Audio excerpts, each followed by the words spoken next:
السلام علیکم ورحمۃ اللہ وبرکاتہ۔ الحمد للہ وکفیٰ وسلام علی عبادہ الذین اصطفیٰ، اما بعد۔ محترم حاضرین، گزشتہ درس میں خصائص قرآن یعنی قرآن کریم کی جو خصوصیات ہیں اور قرآن کریم کی جو امتیازی حیثیات ہیں جو دیگر آسمانی کتابوں کو نہیں حاصل ہیں، اس تعلق سے چند باتیں آپ کے سامنے عرض کی گئی تھیں۔ آج بھی اسی تعلق سے کچھ باتیں آپ کے گوشے گزار کی جائیں گی۔ قرآن کریم کی خصوصیات میں سے ایک خصوصیت یہ بھی ہے کہ قرآن کریم یہ بیمار دلوں کے لیے شفا ہے۔ دلوں کی بیماری کیا ہے کہ دل کے اندر کفر ہو، دل کے اندر بدعات ہو، دل کے اندر بغض اور حسد ہو، تو یہ بیماریاں جو ہوتی ہیں یہ قرآن ان بیماریوں کے لیے شفا ہے۔ اور ایسے ہی انسان کو بہت ساری عوارض اور بیماریاں لاحق ہوتی ہیں،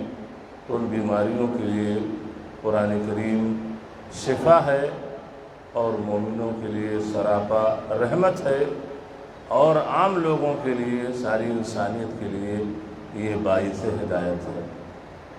اللہ تبارک تعالیٰ نے ارشاد فرمایا وَنُنَزِّلُ مِنَ الْقُرْآنِ مَا هُوَ شِفَاءٌ وَرَحْمَةٌ لِّلْمُؤْمِنِينَ کہ ہم یہ قرآن جو نازل کر رہے ہیں یہ سراپا شفا ہے اور سراپا یہ رحمت ہے مومنوں کے لیے۔ تو اس قرآن کے ذریعے سے دل کی بیماریاں ختم ہوتی ہیں۔ ہمارے سامنے سلف کی مثالیں موجود ہیں کہ وہ لوگ جو نبی کریم صلی اللہ علیہ وسلم کی بعثت کے وقت کفار کے بڑے بڑے سربراہ اور لیڈر شمار کیے جاتے تھے، ان میں سے جنہیں اللہ تبارک تعالیٰ نے ہدایت دی، دل سے وہ کفر اور کفر کی تاریکی جو دل پہ غلبہ پا چکی تھی وہ تاریکی ختم ہو گئی، وہ اندھیرا ختم ہو گیا، اور یہ قرآن کریم کی جب آیتیں انہوں نے سنی تو اتنی اثر انداز ہو گئی کہ وہ جو ابھی کل نبی کریم صلی اللہ علیہ وسلم کے نام کو سننے کے لیے تیار نہیں ہوا کرتے تھے، وہ جو ابھی کل نبی کریم صلی اللہ علیہ وسلم کے قتل کی پلاننگ کر رہے تھے، وہ مسرت با اسلام ہو گئے اور دائرہ اسلام میں داخل ہو گئے۔ تو کفر جو دل کے اندر غلبہ پا چکا تھا، کفر جو دل کے اندر گھر کر چکا تھا، وہ کفر ختم ہو گیا اور اس طریقے سے انہیں ہدایت مل گئی۔ اسی طریقے سے یہ قرآن شفا ہے۔ قرآن کریم کی آیت سورہ فاتحہ ہے۔ سورہ فاتحہ کا نام شافیہ بھی ہے، قرآن کریم کو سورہ فاتحہ کا نام کافیہ بھی ہے کہ جس مرض کے لیے پڑھا جائے یہ سورہ فاتحہ شفا ہے۔ موعظتین اللہ کے رسول صلی اللہ علیہ وسلم کے اوپر جو نازل کی گئی وہ یہ ہے کہ جادو کے علاج کے لیے، مصیبت اور دیگر جو پریشانیاں انسان کو لاحق ہوتی ہیں، صبح و شام اللہ کے رسول صلی اللہ علیہ وسلم نے ان صورتوں کو پڑھنے کا کیوں حکم دیا 3 بار؟ اس لیے کہ تخفیف ہے من کل شیء، یہ آیتیں اللہ تعالیٰ کے حکم سے پڑھنے والے کے لیے تمام چیزوں کے لیے کافی ہو جائیں گی۔ تو یہ قرآن کریم کی خصوصیت یہ ہے کہ یہ شفا بھی ہے اور یہ رحمت بھی ہے اور انسانیت کے لیے باعث رشد و ہدایت بھی ہے۔ یہ قرآن کریم، اس کی خاصیت یہ بھی ہے کہ یہ قرآن کریم یہ اپنے پڑھنے والوں کے لیے قیامت کے دن، قیامت کی نازک گھڑی میں یہ قرآن کریم سفارش کرے گا۔ صحیح مسلم کی حدیث، اللہ کے رسول صلی اللہ علیہ وسلم نے فرمایا اقرؤوا القرآن فإنه يأتي يوم القیامہ شفیعا لأصحابہ۔ قرآن کریم پڑھو، قرآن کریم کی تلاوت کرو، قرآن کریم کی معانی و مفاہیم کو سمجھنے کی کوشش کرو۔ کیوں؟ قرآن کریم آپ پڑھو گے، آدھا گھنٹہ 1 گھنٹہ روزانہ وقت نکال کر کے آپ پڑھو گے لیکن اس کا بینیفٹ آپ کو کیا ملے گا، آپ کو ثمرہ کیا ملے گا، اس کا پھل آپ کو کیا ملے گا۔ دنیا کے اندر ہم کوئی کام کرتے ہیں دنیاوی کام، تو کرنے سے پہلے انسان سوچتا ہے کہ ہم کرنے جا رہے ہیں، یہ کام کریں گے، اتنا انویسٹ کریں گے، اس کا بینیفٹ ہم کو کیا ملے گا، اس کا فائدہ کیا ملے گا، انسان سوچتا ہے۔ تو جہاں دنیاوی کام کرنے کے لیے آپ بہت ساری پلاننگ بناتے ہیں، آپ کی سوچ ہوتی ہے، آپ کی فکر ہوتی ہے کہ اتنا ہم کریں گے تو اس کو ملے گا کیا اس کے بدلے میں، تو ایسے ہی دینی کام جو آپ کرتے ہیں وہ کام بھی آپ کا رائے گا اور بیکار نہیں جاتا ہے، اس کا بھی آپ کو ثمرہ اور بینیفٹ ملے گا، اور اس کا ثمرہ اور بینیفٹ یہ دنیاوی فائدے سے کہیں زیادہ ہوگا جس کا انسان تصور نہیں کر سکتا ہے۔ یہ اور بات ہے کہ اس کا ثمرہ آج آپ کو اس دنیا کے اندر ہو سکتا ہے کہ نہ ملے، لیکن آخرت میں ضرور ملے گا، اور وہ ثمرہ اور وہ بینیفٹ جو قیامت کے دن آخرت میں ملے گا وہ دنیا کے عارضی فائدے سے بہت ہی زیادہ اہمیت کا حامل ہوگا۔ تو اللہ تعالیٰ، اللہ کے رسول صلی اللہ علیہ وسلم نے فرمایا اقرؤ القرآن، قرآن پڑھو۔ کیوں پڑھے بھائی ہم؟ پڑھنے کا کیا فائدہ ہے؟ اللہ کے رسول صلی اللہ علیہ وسلم نے آگے فرمایا فَإِنَّهُ يَأْتِي يَوْمَ الْقِيَامَةِ شَفِيعًا لِأَصْحَابِهِ، اس لیے کہ قرآن کریم اپنے پڑھنے والے کے حق میں قیامت کے دن سفارش کرے گا۔ یہ قرآن آئے گا اور کہے گا کہ اللہ تعالیٰ تیرا یہ بندہ ہے، جب پوری کائنات رات کے سناٹے میں سو رہی ہوتی تھی اور خواب غربوش میں ہوتی تھی، خراٹے کی نیند سو رہی ہوتی تھی، تیرا بندہ رات کے اس آخری پہر میں اٹھ کر کے تیرے سامنے سربہ سجود ہوتا تھا اور تیری کلام اللہ کو، تیرے کتاب کو اٹھا کر کے اس کتاب کی تلاوت کرتا تھا۔ اے پروردگار عالم، صبح فجر کے وقت لوگ سوئے رہتے، تیرا بندہ یہ نرم گرم بستروں کو چھوڑ کر کے فجر کی نماز کے لیے آتا تھا، اور فجر کی نماز کے ادائیگی کے بعد یا اس سے پہلے یہ بندہ تیرے کلام کو کھولتا تھا اور تیری نازل کردہ آیات کو، صورتوں کو یہ بندہ پڑھتا تھا، اس میں غور و خوض کرتا تھا، تو نے جو چیزیں کرنے کو کہی ہیں اس کے کرنے کی کوشش کرتا تھا، جن منہیات سے تو نے روکا تھا، منع کیا تھا، اس سے بچنے کی کوشش کرتا تھا۔ تو اے اللہ تبارک تعالیٰ، اس بندے کے حق میں میری سفارش قبول فرما۔ اللہ تبارک تعالیٰ قرآن کریم کی سفارش تلاوت کرنے والے کے حق میں قبول فرمائے گا۔ دنیا کے اندر ہم اور آپ ہیں، ہمارے بہت سارے معاملات الجھ جاتے ہیں، اور جب الجھ جاتے ہیں تو دنیا کے اندر بھی انسان اس معاملے کو سلجھانے کے لیے، اس کیس کو ختم کرنے کے لیے دنیاوی حکام کا، اور یہ ہے کہ دنیاوی جو جاہ و منصب کے لوگ ہیں ان کی سفارش چاہتا ہے۔ کوئی سفارش کر دے، کسی کا فون آ جائے، کسی کا کال آ جائے، اور ہمارا جو کیس ہے جس میں الجھا ہوا ہوں یہ اس کا کچھ حل نکل آئے،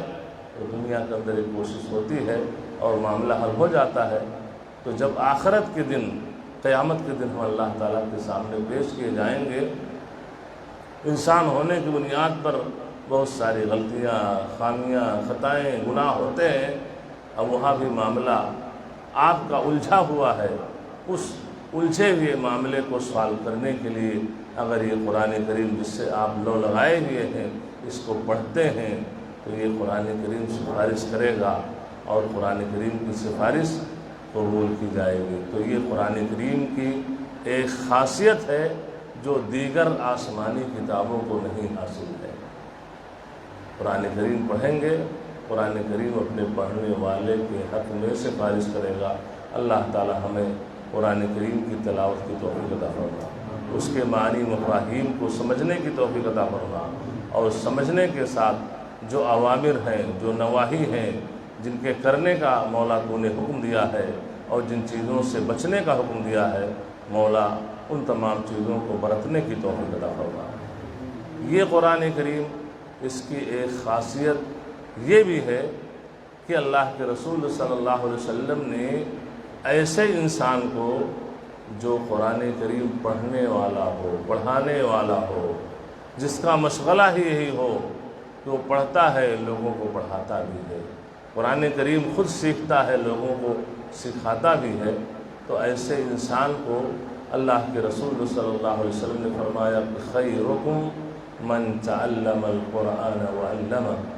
اللہ کے رسول صلی اللہ علیہ وسلم نے ایسے انسان کو لوگوں میں سب سے بہتر انسان کہا ہے، کہا خیرکم من تعلم القرآن،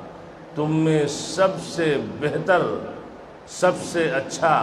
وہ انسان ہے جس نے قرآن کریم کو سیکھا ہو